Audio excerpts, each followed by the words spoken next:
네, 이번 테러의 배후가 누군지는 아직까지 공식적으로 확인되지는 않고 있지만 지난 1월 샤를리 에브도 테러 때와 마찬가지로 이슬람 극단주의자들의 소행으로 추정되고 있습니다. 네, 오늘 건국대 중동연구소 성일광 박사와 함께 자세히 분석을 해보겠습니다. 어서 오십시오.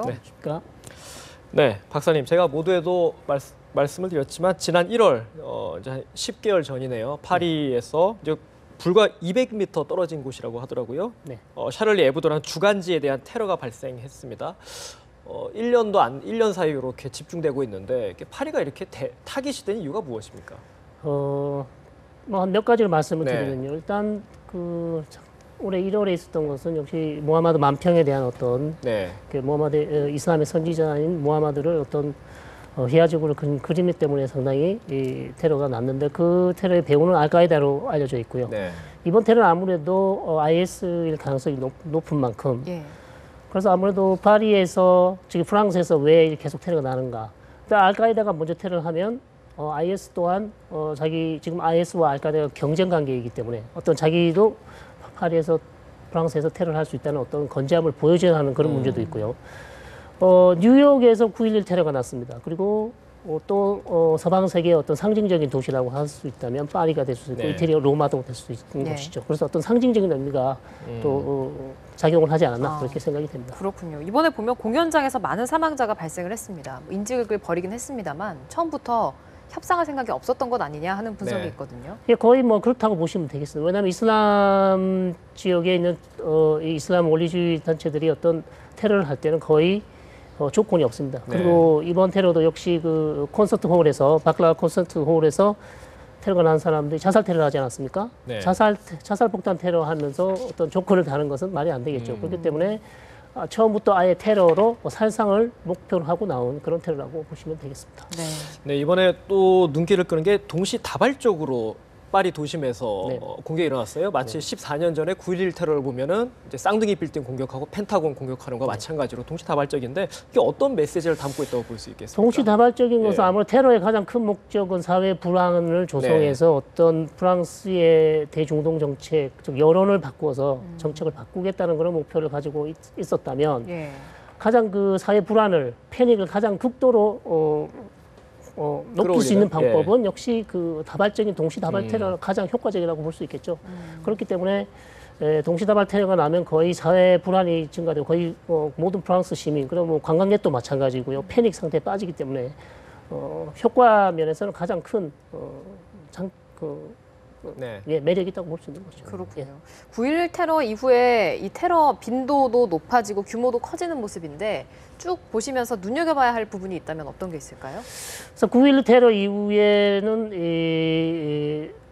이제 미국이 이제 알카에다에 대한 어떤 그 작전, 알카에다 세력을 제거하기 작전이 시작됐고 네. 그 종결이 아마도 오사마 빈라덴의 죽음이라고 할 수 있겠, 네. 사망이라고 할 수 있겠는데요. 오사마 빈라덴이 죽었지만 그렇다고 해서 알카에다 세력이 완전히 사라진 것은 아니고 네. 중동 전 지역에서 이제 알카이디즘이라고 해서 자기들도 알카에다 추종자이기 때문에 우리도 알카에다다. 자생 알카에다가 이제 등장하게 되는 거죠. 세력은 많이 위축된 거죠. 그렇죠. 지금? 그건 맞는 얘기인데 이제 기존의 알카에다 사람들이 파견하지 않아도 그냥 네. 현지에서 우리가 알카에다를 추종하기 때문에 우리도 알카에다 세력을 봐달라. 그런 세력이 등장했고 네.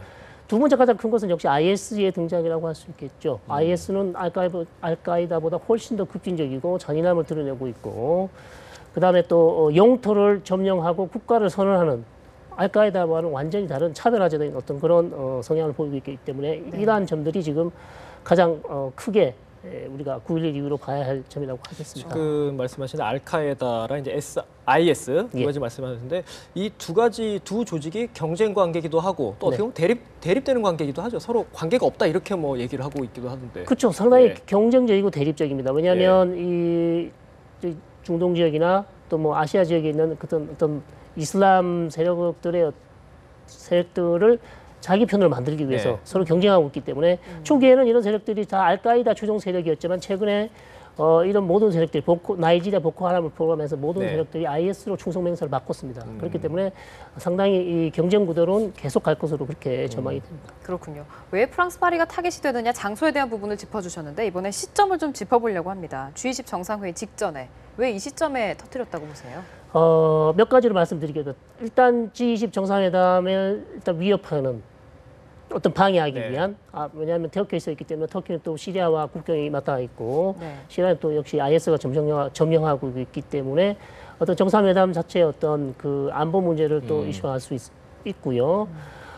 그다음에 또 IS가 지금 최근에 그 이라크 엊그제도 이라크에서 신자르라는 지역이 쿠르드군에 있어 IS에 점령당했던 땅을 쿠르드군이 다시 차지했습니다. 네. 그래서 지금 계속해서 이라크 지역에서는 전세가 어떻게 보면 IS 쪽으로 약간 불리한 쪽으로 네. 흐르고 있다. 그런 점들을 또 볼 수 있고요.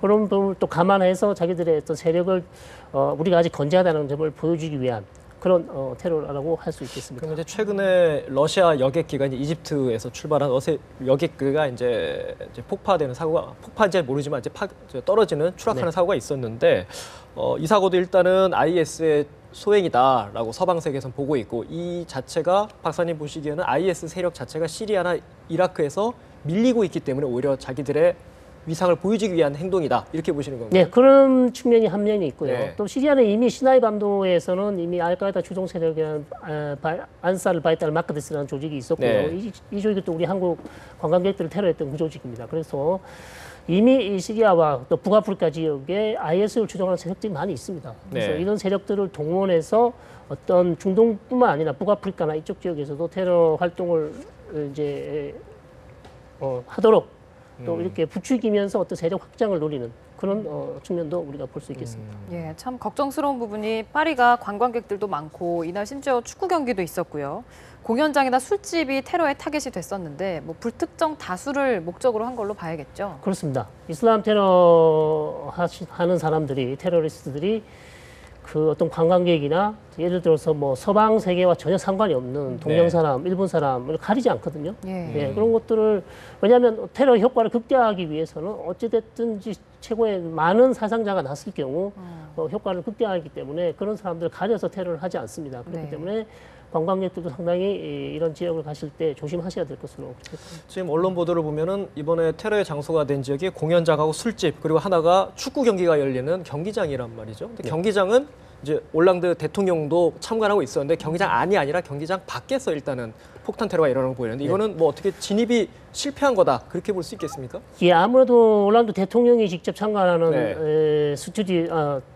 축구 경기? 축구 예. 경기장을 통과하기는 쉽지 않았을 것으로 네. 보이고 당연히 제가 봤을 때는 안에서 터트리면 훨씬 더 살상 피해자가 많이 사망자나 부상자가 많았을 예. 텐데요. 아무래도 보안 때문에 밖에서 터트리는 그런 경우가 아닌가 생각이 됩니다. 제가 뭐 하나 좀 더 근본적인 질문 하나 드려볼게요. 이번에 계속 지금 논란이 되는 게 이제 이슬람 극단주의 단체들, 이른바 지하디스트라고 불리는데 이제 보통 이렇게 하면 이슬람 극단주의 세력들의 테러라고 하면 저희가 이제 이슬람 종교에 대해서도 좀 부정적인 인식을 갖게 되는데 좀 어떻게 봐야 될까요, 이 부분을? 그래서 뭐 이슬람 지하디스트 또 와하비스트 지하디스트라는 말도 쓰고요. 그런데 다 아시겠지만 모든 지금 무슬림 즉 이슬람을 믿는 사람들 즉 무슬림들이 다 이런 이데올로기를 지지하는 것은 아닙니다. 네. 그러나 이런 지하디스트란 말은 쉽게 말해서 이런 서방 세계 즉 비무슬림들이 사는 세계에 대해서 어떤 성전 즉 공격이라든지 아니면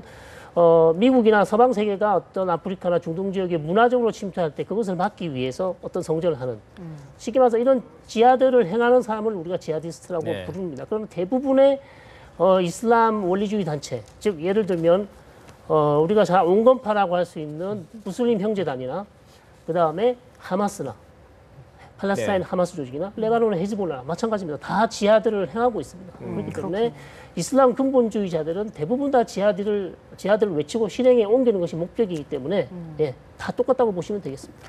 이런 이슬람 극단주의가 어떻게 해서 왜 세력이 커진 겁니까? 좀 역사적 관점에서 설명을 해주시죠. 이슬람 극단주의는 뭐 조직마다 조금씩 다르겠습니다만 네. 일단 IS나 알카에다 같은 경우는 어떤 그 반미 또 네. 반서방 그런 이데올로기가 많았고 특히 이런 조직들은 어떤 미국이나 서방 세계의 어떤 중동 지역의 석유 이권을 둘러싼 어떤 그런 세력들의 즉 서방 세력에 대한 반감이 많았고요. 뭐 팔레스타인 하마스 같은 경우는 이제 팔레스타인 국가를 세우기 위한 그런 어떤 네. 목적이 있고 레바논 헤즈볼라는 역시 또한 이스라엘에 대한 대항전 그런 목표 여러 가지 다양한 목표를 가지고 있습니다만은 그 수단은 역시 똑같이 지하들을 행하고 있습니다.